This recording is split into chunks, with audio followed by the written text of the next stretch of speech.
Well, Peter, welcome to the program, and thank you so much as always for joining us. I guess we should start with the big news of last weekend, which of course was the election, and your thoughts on how it went.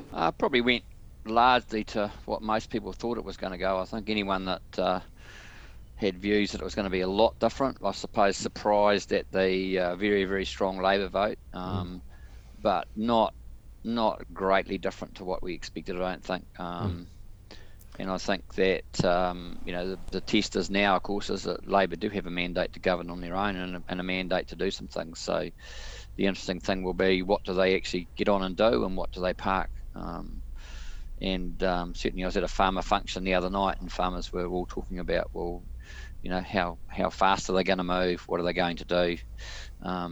And some of the things they've talked about doing, are they going to actually come to fruition now? Well, certainly, as you say, they've got the mandate, and it's intriguing some of the discussions you hear through the week, and a number of the farmers who would generally vote blue went for Labour to sort of keep the Greens at bay, as it were, which is an intriguing thought, but it seems to have happened. Yeah, it does, but I mean, the Greens have still got 7.5% too, so I think that I suppose that a lot of people are watching to see whether the Greens are, they don't need to be in the government, but are they in some form or not? I think that most farmers, I think, would be more than happy to see them not necessarily having a big impact on Labour policy, but at the same time, if they do, well, then we just have to live with it and work our way through that. And the fact is, of course, we're pretty much everybody's under the wants the same things: good fresh water and Yeah, exactly. I think it's not so much what we want, Mark. I think everyone wants the same things. It's about the pace of change. Yes. I think there's an awful lot of farming community that have done some fantastic work in the last 10 years, but you can't change these things overnight, and I think that's where there's sometimes a disconnect between politicians in general and the people at the coalfaces and our farmers. There's that the speed of change is probably sometimes a challenge, not necessarily that they don't want it, it's the speed that it's expected. So let's look at the state of play in the livestock industry now, and how are we placed at the moment? What's the latest news? I think the market's a little bit subdued, Mark. That's how I would explain it. There's clearly nervousness around dry areas and, to be honest, very wet areas, as in Southland. So farmers are destocking in some areas. We've had a great rain across the North Island in the last week or so. Right, most of the North Island's had rain, although the East Coast didn't get the same sort of rain as the sort of central part of the country got.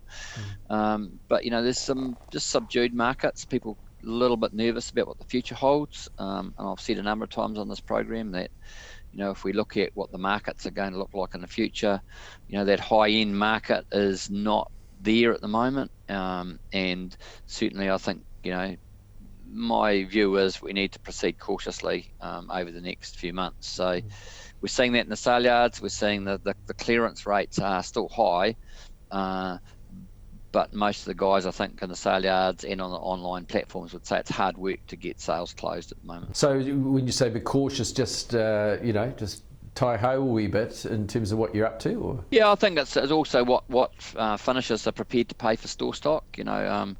I think they're making sure that they do have a margin there, but also looking over one shoulder all the time to see what the schedules are going to look like. I think I said before, the opening lamb schedules are pretty high, but I certainly don't see them staying that way through once we get to the main part of the season.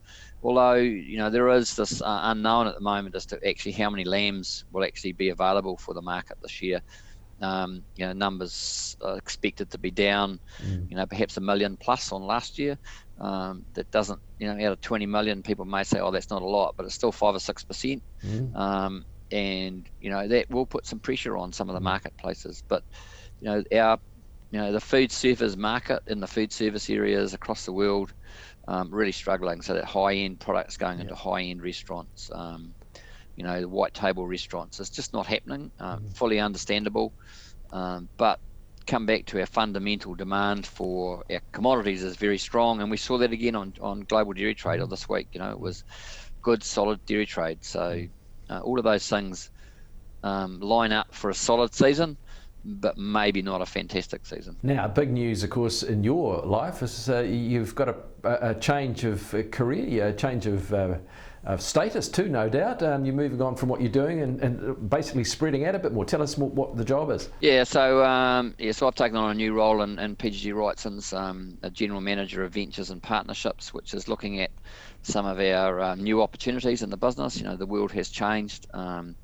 What are the opportunities for particularly our livestock business? How can we actually grow it? What are some of the things that we can do?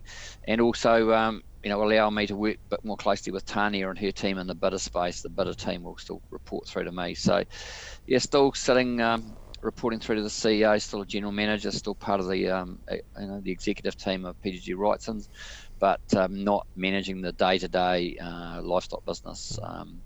That transition's been worked through over the last few weeks. So, certainly from the 1st of October that started, and we're well through that now. But yeah, pretty excited, Mark, about the opportunities to look at new things, and hopefully bring some new things to the table that the business can embrace going forward.